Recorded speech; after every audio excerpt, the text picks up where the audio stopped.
নমস্কার, আরও একটা গুরুত্বপূর্ণ ইনফরমেশান নিয়ে চলে এলাম। খুব গুরুত্বপূর্ণ ভিডিও, কেউ মিস করবে না। দীর্ঘ প্রতীক্ষার আজ অবসান হয়ে গেল। চুক্তিভিত্তিক কর্মীদের বেতন বৃদ্ধি হলো। কাদের চুক্তিভিত্তিক কর্মীদের বেতন বৃদ্ধি হলো আমি এই প্রতিবেদনে বলবো। এখানে প্রতীক্ষার অবসান হয়েছে, খুব গুরুত্বপূর্ণ ভিডিও। যারা চ্যানেলে নতুন, চ্যানেলটাকে সাবস্ক্রাইব করে বেল আইকনটা টিপে রাখতে হবে। লেটেস্ট গুরুত্বপূর্ণ আপডেটটি বাজানো স্টেপ টু স্টেপ আপডেটটি আপনাদের সামনে তুলে ধরছি।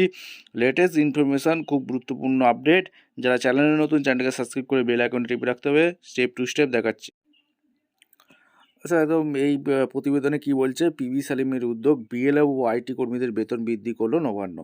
রাজ্যে সংখ্যালঘু উন্নয়ন ও জনকল্যাণমূলক কাজে গতি আনতে এবং ব্লক পর্যায়ের কর্মীদের মনোবল বাড়াতে ব্লক লেভেলের ফ্যাসিলিটিরে এবং আইটি কর্মীদের মাসিক পারিশ্রমিক এক ধাক্কায় অনেকটা বৃদ্ধি করল নবান্ন।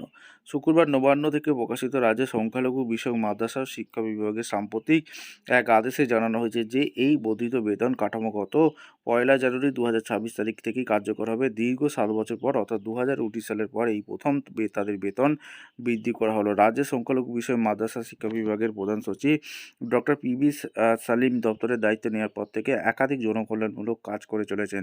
তার মধ্যে এটিও অন্যতম। নবান্ন সূত্রে জানা গেছে, কেন্দ্রীয় প্রকল্পের অধীনে এই কর্মীদের নিয়োগ শুরু হলো। পরবর্তীতে কেন্দ্রের পক্ষ থেকে পদের সংখ্যা নাটকীয়ভাবে কমিয়ে দেওয়া হয়েছিল। মূলত প্রধানমন্ত্রীর জনবিকাশ কার্যক্রম বা তৎকালীন এমএসডিপি প্রকল্পের আওতায় একসময় 162 জন বিএলএফ এবং 20 জন আইটি কর্মী নিযুক্ত ছিলেন। পরবর্তীকালে কেন্দ্রীয় সংখ্যালঘু মন্ত্রক সেই সংখ্যা কমে যথাক্রমে মাত্র 8 জন এবং 3 জনে নামিয়ে আনে। কিন্তু রাজ্যের কাছে বিপুল চাপ এবং গুরুত্ব বিবেচনা করে মুখ্যমন্ত্রী মমতা বন্দ্যোপাধ্যায়ের নেতৃত্বাধীন পশ্চিমবঙ্গ সরকার এই কর্মীদের পরিষেবা চালিয়ে যাওয়ার এবং তাদের নিজস্ব তহবিল থেকে বেতন দেওয়ার সিদ্ধান্ত গ্রহণ করে। বর্তমানে কর্মরত 135 জন বিএলএফ এবং 15 জন আইটি কর্মী এই সিদ্ধান্তের ফলে সরাসরি উপকৃত হবেন। নতুন বেতন কাঠামো অনুযায়ী ব্লক লেভেলের ফ্যাসিলিটিদের বেতন 3,500 টাকা বাড়িয়ে মাসিক 21,000 টাকা করা হলো। আর 16,000 এখানে 16,000 কী বলছে? 16,000 টাকা মূল বেতন ও 5,000 টাকা যাতায়াত ভাতা মিলিয়ে করা হয়েছে। অন্যদিকে আইটি কর্মীদের বেতন 6,000 টাকা বৃদ্ধি করে মাসিক 26,000 টাকা করা হয়েছে। বেতনের পাশাপাশি আগামী 1 জুলাই 2026 থেকে এই কর্মীরা প্রতি বছর 3% হারে বার্ষিক বেতন বৃদ্ধির সুবিধাও পাবেন।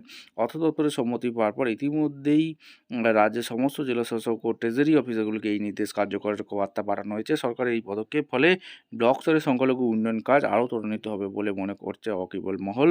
রাজ্যের অর্থ দপ্তরের সম্মতি পাওয়ার পর সংখ্যালঘু বিষয়ক ও মাদ্রাসা শিক্ষা বিভাগের প্রিন্সিপাল সেক্রেটারি পিবি সালিম এই আদেশ জারি করেছেন। ইতিমধ্যে এই নির্দেশিকার অনুলিপি রাজ্যের সমস্ত জেলাশাসক, জেলা সংখ্যালঘু আধিকারিক এবং ট্রেজারি অফিসারদের কাছে পাঠিয়ে দেওয়া হয়েছে, যাতে কর্মীরা দ্রুতই বর্ধিত বেতনের সুবিধা পেতে পারেন। সরকার এই সিদ্ধান্তে রাজ্যের ব্লক ও জেলা স্তরের কর্মরত কয়েক হাজার চুক্তিভিত্তিক কর্মীরা বিশেষভাবে উপকৃত হবেন বলে মনে করা হচ্ছে।